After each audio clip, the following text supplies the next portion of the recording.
NASCAR in 2008 was much different than it is now. It was the first year Sprint was the sponsor of the Cup Series, and it was the year of the Car of Tomorrow, marking the first season the COT was used for an entire season. Ryan Newman won the 50th running of the Daytona 500, and Jimmy Johnson would win his third consecutive championship. Open wheel legend Sam Hornish Jr. would be competing full-time in the Cup Series, while an ex-F1 driver named Scott Speed would be getting his toes wet in the NASCAR scene.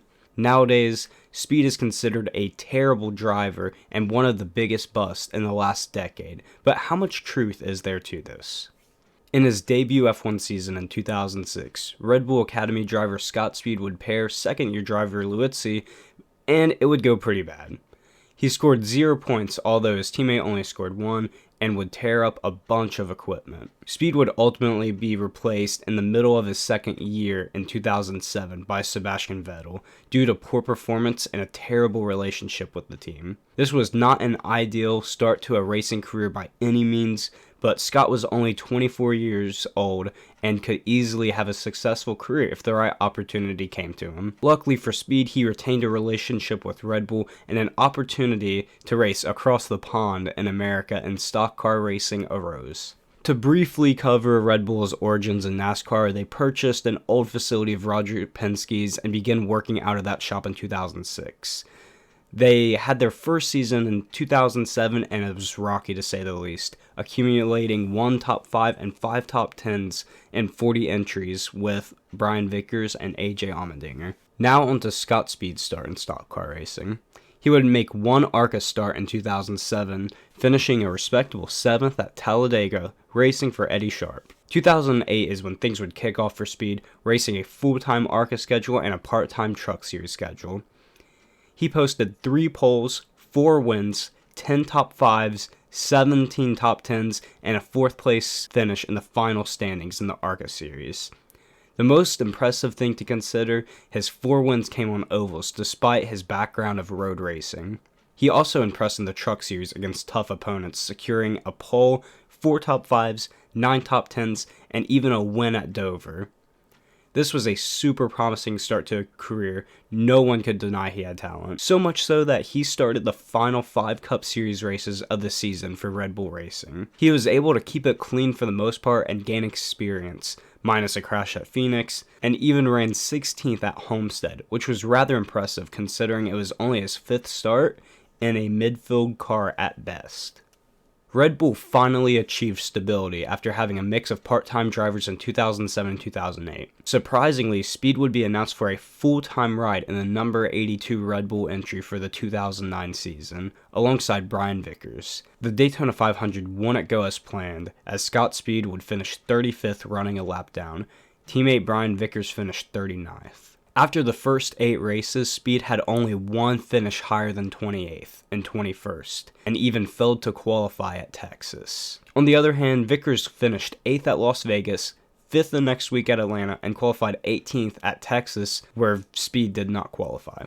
Speed was obviously not up to speed yet, but did have some bad luck with an engine failure at Fontana, where he qualified 9th. The one bright spot up to this point was Scott's first nationwide race, where he sat on pole but crashed on lap 21. Speed would have 8 top 10s and 13 nationwide races that year. Things looked to be turning up for Speed after earning his first career top 5 at Talladega. However, this would be Speed's last top 10 of the season.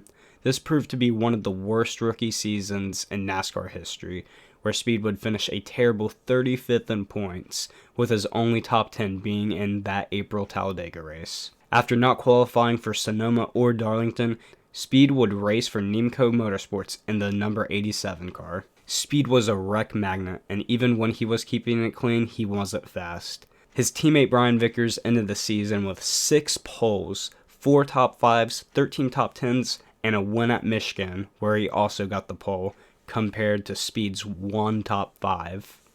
Red Bull started the 2010 season with the same lineup, but due to Vickers' medical condition of blood clots, he missed the final 25 races of the season, and a plethora of other drivers would fill in. Scott Speed's season would be more of the same. 36 starts, 2 top 10s at Daytona and Atlanta. There was some improvement, finishing 30th in points and an average finish of 25.1, up from 29.0 the previous year. He also had only 2 DNFs, both being engine failures.